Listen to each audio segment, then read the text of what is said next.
Hello everyone, welcome to Lockdown Sees the Wall. And today we talk about an U.S. State Secretary, John Foster Dulles. And how do you like it? John Dulles was appointed as a U.S. State Secretary in January 1953, when the confrontation between the East and the West intensified in the Cold War. The Korean War still continued.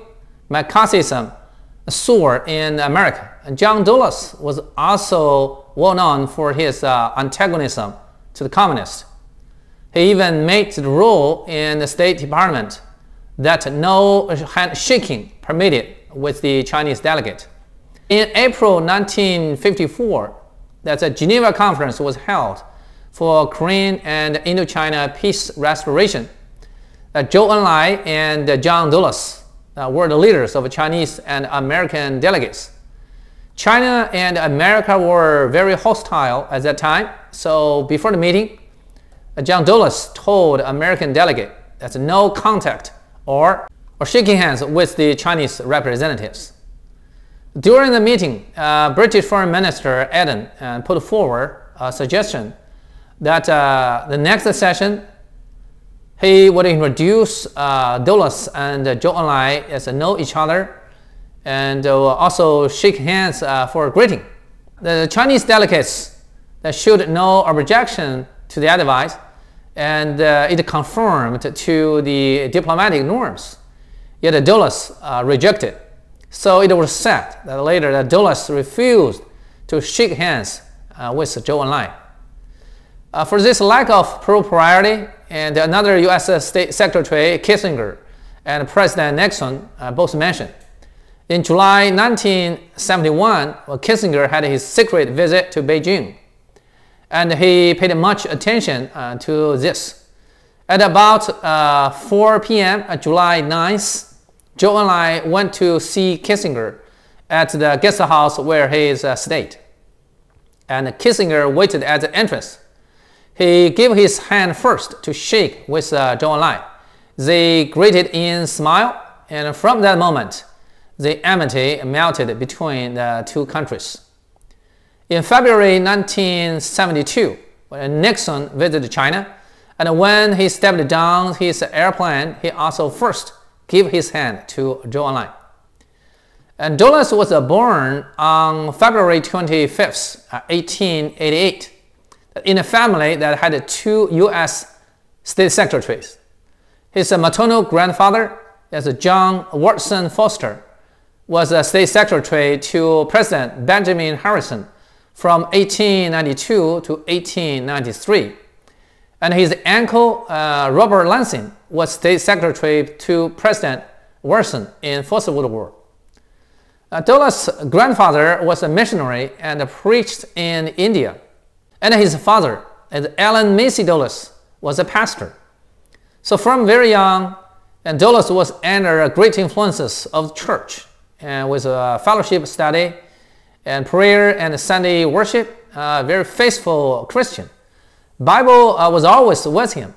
For long, he had wondered whether to be a pastor like his father or a diplomat like his grandfather.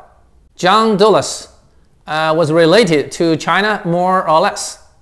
In 1895, his maternal grandfather John Foster went to China. Just after China was suffered defeat to Japan, they signed the Treaty of Shimonoseki, which ceded Taiwan to Japan, and the Viceroy Li Hongzhang invited John Foster to remain in China as a government advisor. Yet Foster finally refused with various reasons, one of which was that he had promised his 7-year-old grandson John Dulles to fish together in the summer, so he couldn't fail his promise, which also complied to China's Confucius philosophy.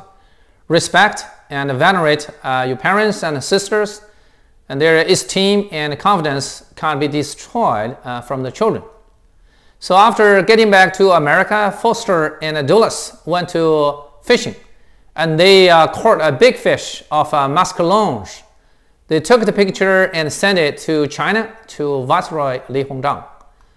In the summer of 1907, the Hague International Conference was held, and John Foster attended the meeting as advisor for Imperial Chinese government, and he also took John Dulles with him. Dulles was 19 years old and in his second year at Princeton University. In the conference, the young Dulles worked as a secretary and French interpreter for Chinese delegation, also as a liaison with other governments. This experience was very helpful for his future diplomatic practices. Later, he transferred from Princeton University to George Washington Law School and finished the 3-year courses within only 2 years. Yet Dulles didn't get his degree when he graduated. In 1911, he passed the bar examination and began to look for a job. Yet a month and a half passed, not any offer from the firms. Compared with Harvard and Columbus universities, and his Princeton and George Washington at that time were still not so well known. He had no other choices except to ask his grandfather for help. John Foster had been a lawyer before American Civil War, and he had a partner owned a law firm in New York, namely that's Sullivan and Cromwell. He wrote a letter of recommendation to the firm, and John Dulles was finally hired as a clerk with $50 for a month and $600 for a year. The next year, when Dulles married, his grandfather presented him $20,000 for the new couple. And this firm became his start point of a future success. It had some business in Panama and South America. Dulles spoke some Spanish, so he was often sent there to work and performed very well. And also, U.S. State Department hired him as an agent for the collecting information. By the way, when he worked as a U.S. State Secretary later, and his younger brother, Allen West Dulles, was the director of CIA.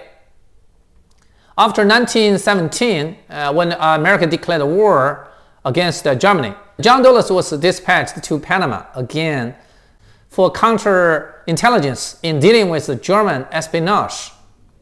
He accomplished his mission and received positive comments from U.S. President. Then he was soon assigned to work in American World Trade Commission and worked as assistant to the chairman, in charge of U.S. trade business with other countries. He also attended Paris Peace Conference in Versailles with the president, and also taking care of the issue of German indemnity and the debts from European countries. During the interval from the First War and to the Second World War, John Dulles returned to his former business as a lawyer. His experiences and relations and expertise made him one of the richest lawyers in America at the time. That only when the Second World War approached, he began to focus more on world affairs. And in the summer of 1938, he flew from Hong Kong to Wuhan to see Chinese Supreme Leader Chiang Kai-shek. In 1944 and in 1948, Thomas Dewey ran for U.S. President as a Republican candidate. And Dulles worked as his foreign policy advisor and engaged with State Secretary Carter Hall and George Marshall. At the end of 1949, as President Envoy, he went to Japan and participated in negotiation for a peace treaty.